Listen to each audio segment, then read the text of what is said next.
એક નાનકડા ગામમાં એક પરિવાર રહેતો હતો. તેમના ઘરમાં તાજેતરમાં જ એક નવું વિશેષ પંખું લગાવ્યું હતું, જે પંખો માત્ર હવા આપતો જ નહીં, પણ લાઇટ પણ આપતો.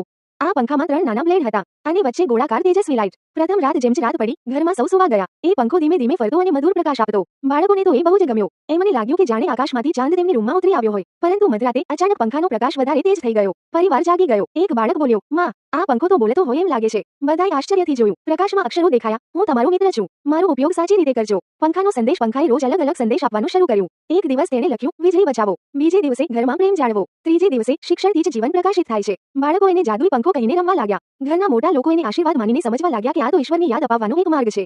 પરિવર્તન આ પંખાના સંદેશને કારણે પરિવારના જીવનમાં બદલાવ આવ્યો. હવે તેઓ વીજળી બગાડતા ન હતા. એકબીજાને સહાય કરવા લાગ્યા. બાળકો મહેનતથી ભણવા લાગ્યા. અંતિમ સંદેશ એક દિવસ પંખાએ અંતિમ સંદેશ આપ્યો, "જો ઘરનું વાતાવરણ પ્રકાશ અને પ્રેમથી ભરેલું હોય, તો બહારની દુનિયા પણ સુંદર લાગે છે."